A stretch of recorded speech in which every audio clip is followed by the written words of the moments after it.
Give us your answer. Will you have peace or war? I will have war.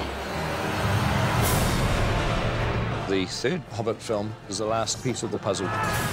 So ultimately, there will be 6 movies that become a grand story that you can see from beginning to end. This was the last move in a master plan. A plan long in the making.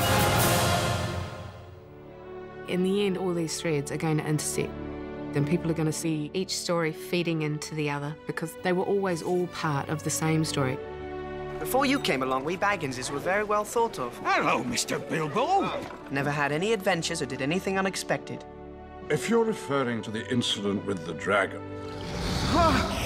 I was barely involved. All I did was give your uncle a little nudge out of the door. Can you promise that I will come back? No. And if you do, you will not be the same. Having done The Lord of the Rings, it was a joy for us to go back and to weave in threads and characters and setups that ultimately do pay off in The Lord of the Rings.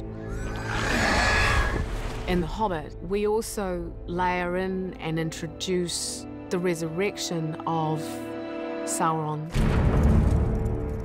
At the end of the Second Age, when Sauron was defeated, the White Council was formed to guard against the return of that evil.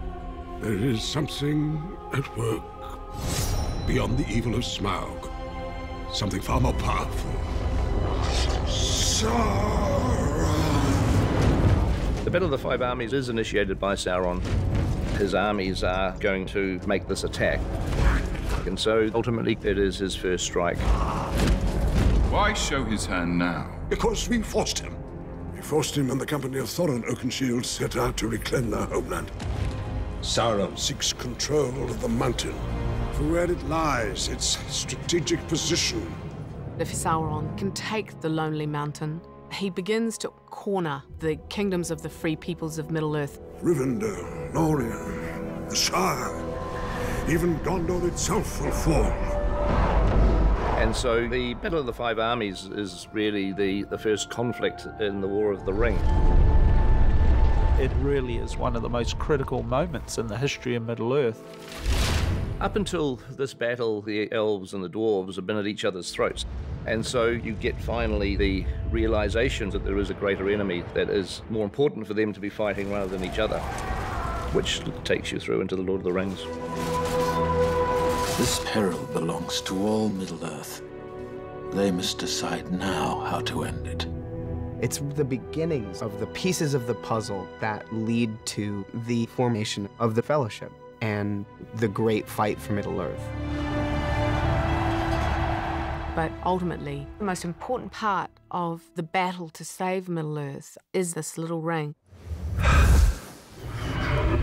It has a beautiful fatefulness about it, that the most unlikely person should find the most powerful object in Middle-earth. One ring to rule them all. One ring to find them.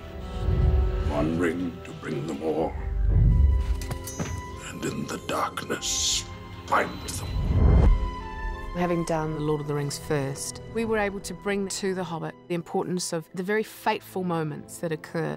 Most importantly of all, the fact that Bilbo doesn't kill Gollum.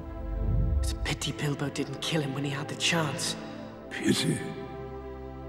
It was pity that stayed Bilbo's hand. If Bilbo kills Gollum, Gollum is not there on Mount Doom to fall into the lava with the ring. It's easy to say, you know, you don't deserve to exist. But there was something in Bilbo that stopped him from doing that. The pity of Bilbo may rule the fate of men. Which finally was the salvation for everyone.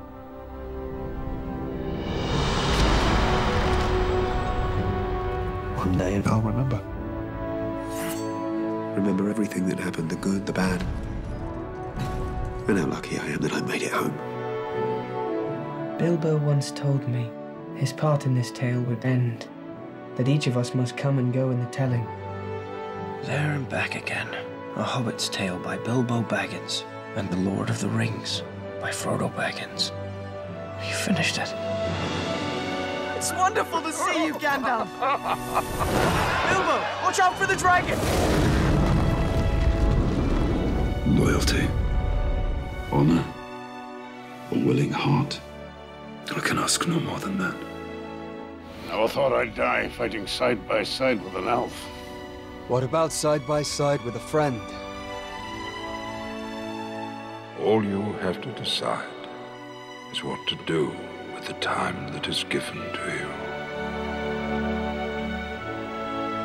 Even the smallest person can change the course of the future.